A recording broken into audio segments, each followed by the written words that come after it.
میرے بھائی کہتے ہیں آپ ایک وائرل کلپ ویڈیو ہوا جس میں آپ یہ کہہ رہے ہیں کہ عید کا چاند نظر آنے کے بعد رونا دھونا منسوخ کر کے عید کی خوشی منانی چاہیے، جس میں اس بات سے اکثر بیشتر لوگوں کا اعتراض ہوا کہ مفتی صاحب نے رمضان کی بے ادبی کی اور ولدائے رمضان کی گستاخی کی۔ میرے ایک آفس کے کلیگ نے کہا کہ اس پہ بہت بحث کی، تو اس کا کہنا ہے کہ جب عید کا چاند نظر آتا ہے تو لیلۃ الجائزہ شروع ہو جاتی ہے۔ لیلۃ الجائزہ میں جتنے بھی بزرگان دین غم منایا کرتے تھے کیا، جبکہ مفتی صاحب نے اس کا کانسیپٹ ہی ختم کر دیا، یعنی بزرگان دین غم مناتے تھے۔ بھائی یہ جو لیلۃ الجائزہ ہے نا، یہ کوئی صحیح حدیث نہیں ہے اس بارے میں کہ عید کی راتیں عبادت کی راتیں، اس بارے میں روایات تو ہیں مگر کوئی مستند روایات نہیں ہے۔ بعض لوگ کہتے ہیں امام ترمذی نے اس حدیث کو حسن کہا ہے، تو اس پہ بڑی ہمارے لمبی چوڑی تحقیق ہے۔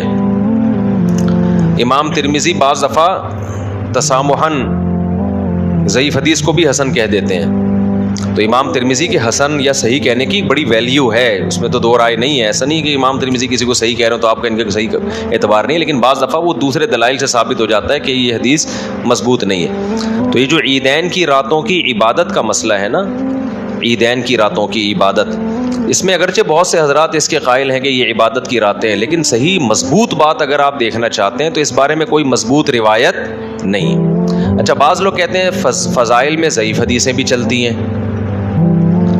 بالکل، فضائل میں ضعیف حدیث بیان کرنے میں کوئی حرج نہیں ہے، لیکن وہ فضیلت جو پہلے سے صحیح حدیث سے ثابت ہو۔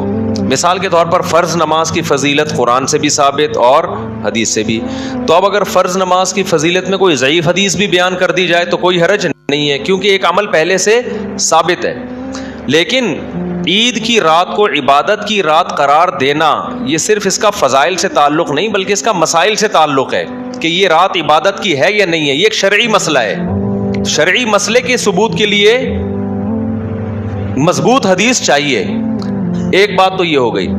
دوسری بات یہ کہ یہ جو عیدین کی راتوں کو عبادت کی رات کہا جاتا ہے نا، تو شریعت کا ایک اور اصول ہے کہ اگر کوئی حدیث کسی متفقن علیہ اصول سے ٹکرا رہی ہے اور وہ اصول بھی قرآن و سنت سے مضبوط دلائل سے ثابت ہے، تو پھر اس حدیث کو قبول کرنے میں اور زیادہ احتیاط سے کام لیا جائے گا، کیونکہ ایک اصول سے ٹکرا رہی ہے۔ اصول کیا ہے کہ رمضان جب ختم ہوتا ہے نا تو اگلے ہی دن کیا شروع ہو جاتا ہے؟ عید کا دن۔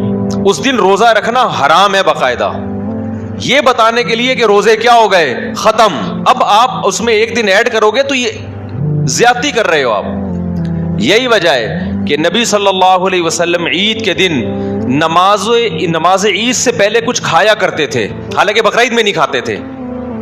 تو نماز عید سے پہلے کیوں کھا رہے ہیں؟ یہ بتانے کے لیے کہ آج ہمارا روزہ بولو نہیں۔ افطار کا وقت دیکھ لو نا، افطار تک کھانا حرام، جیسے ہی افطار کا وقت شروع ہو اب فوراً کھانا سنت ہے، اب دیر کرنا مکروہ ہے۔ کیوں بھائی؟ جب اللہ کی طرف سے پابندی، بھائی ریکارڈ کر رہے ہیں کیا؟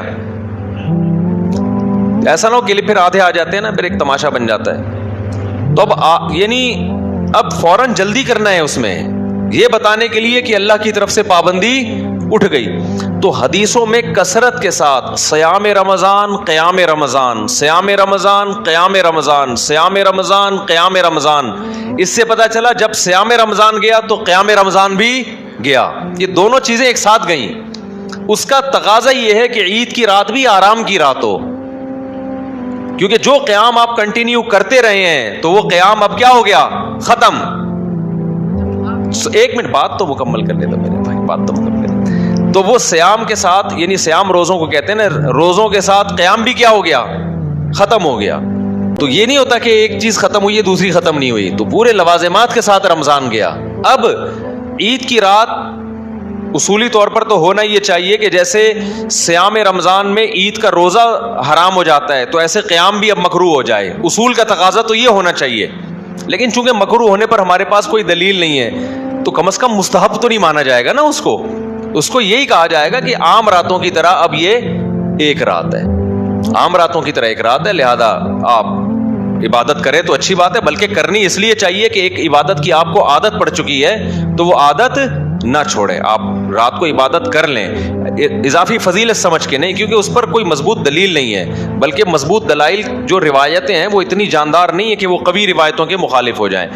دوسری بات یہ ہے کہ اصول شریعت کے اس لیے بھی خلاف ہے کہ اگر عید کی رات عبادت کی رات ہوگی تو پھر عید کا دن آپ کیسے گزارو گے؟ جاگ کے سوتے رہو گے آپ. اور آج کل یہ کیا ہو رہا ہے، شاپنگ میں پوری رات لوگ عیدوں میں گزارتے ہیں اور عید کی نماز پڑھ کے سارا دن پوستیوں کی طرح پڑے رہتے ہیں، تو عید کے دن کا تو بیڑا غرق ہو گیا نا.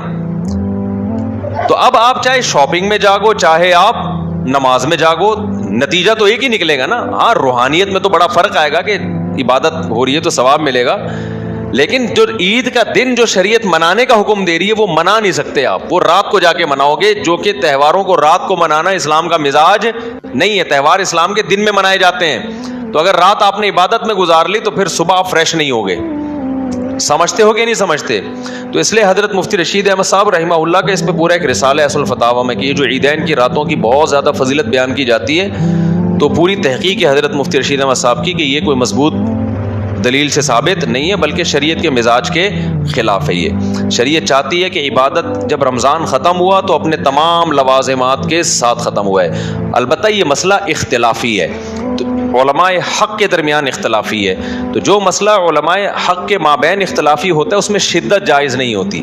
تو کوئی اس رات کو اگر عبادت کر رہا ہے تو اس کو بدعتی نہیں کہیں گے، کیونکہ روایات بہرحال موجود ہیں. ایسا نہیں کہہ سکتے اس کے قول کو کہ بالکل ہی کوئی حیثیت ہی نہیں ہے اس کی. تو روایات بہرحال موجود ہیں، اس کو بدعتی نہیں کہہ سکتے، اس کو گمراہ نہیں کہہ سکتے.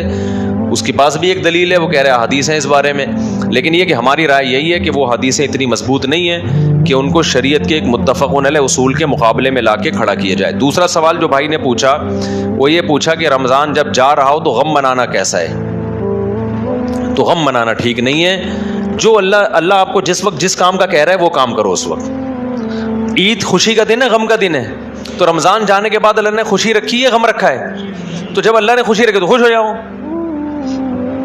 نہیں یاری بات سمجھ خام خام ہے اس میں کہ ہائے یوں ابے چھوڑ یار. اور یہ جتنے رو رہے ہوتے ہیں نا رمضان جا رہے ہیں، ان سے بولو ٹھیک ہے عید کے بعد دوبارہ 1 مہینہ تم رکھ لینا روزے، ہم تو کھائیں گے پیئیں گے گھومنے پھرنے. بہت سے لوگ عید کے بعد آؤٹنگ کے لیے نکلتے ہیں، اور میرے بھی عادت ہے چھٹیاں ہوتی ہیں ہماری تو بچوں کو لے کے کبھی نکل گئے، کبھی دوستوں کو لے کے نکل گئے، کیونکہ 1 مہینہ بھائی پورا رمضان کے روزے ہی آسان کام نہیں ہے. تراویح ہے، بیانات ہیں مسلسل، پھر ٹوٹی پھوٹی اللہ نماز روزے کی توفیق دے دیتا ہے، ٹوٹی پھوٹی تلاوت کی. ہم کوئی بہت بڑے ولی اللہ نہیں ہے، لیکن پھر بھی پورے سال کی روٹین چینج ہوتی ہے. کچھ نہ ہو یار، یہ روزہ کوئی ہلکی چیز ہے یار.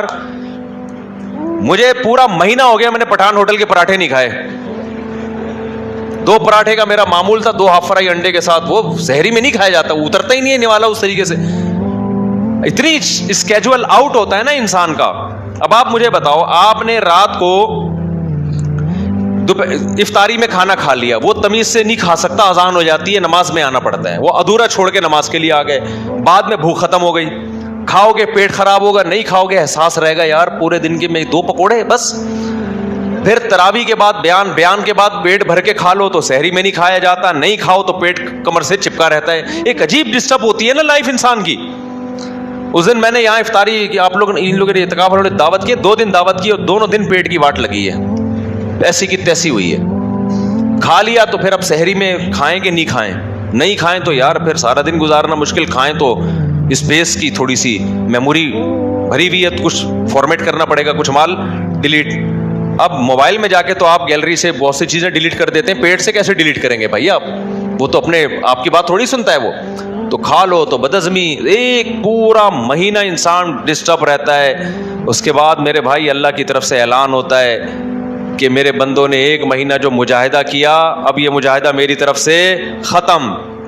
اور کیسی پیاری دعا نبی نے سکھائی افطار کے وقت، ذهب الظما، پیاس چلی گئی، وابتلت العروق، رگیں تنگ تر ہو گئی، وثبت الاجر انشاءاللہ، اور اللہ نے جو اجر رکھا ہے روزے دار کے لیے وہ ہمارے مقدر میں لکھ دیا گیا. تو جب رمضان جاتا ہے تو اللہ ہم جیسے ٹھیک ہے محبت اپنی جگہ ہے رمضان سے، کچھ نہ کچھ رمضان جانے کا ایک نیچرلی غم بھی ہوتا ہے انسان کو، ایک برکتیں تھیں وہ ختم ہو رہی ہیں، لیکن اللہ اس غم کو منانے کی اجازت نہیں دے رہا. ایک ہوتا ہے غم کا نیچرلی ہونا، ظاہر ہے کہ رمضان سے بھی تو محبت تو ہوتی ہے نا، چھوٹتا ہے تو غم تو ہوتا ہے نا. اعتکاف میں کتنی رونق ہے، تراویح میں کتنی رونق ہوتی ہے، یہ ایک نیچرل ہے، یہ ہو جائے کوئی حرج نہیں ہے. اس کو منانا نہیں ہے، منانا عید کو ہے. ابے کیا ہو گیا، اگر اس کو منانے کی اجازت ہوتی تو پھر عید تھوڑی ہوتی. پھر اللہ کہتے ہیں اب رمضان جب جائے گا تو اگلا دن رونے پیٹنے میں گزرنا چاہیے تمہارا. ہائے ہائے چلا گیا، ہائے ہائے ہائے ہائے کیا ہو گیا، ہائے ہائے. اللہ میاں نے کہا صبح نہا دھو کے تیار ہو کے آؤ اور لِتُكَبِّرُوا اللَّهَ عَلَى مَا هَدَاكُمْ وَلَعَلَّكُمْ تَشْكُرُونَ.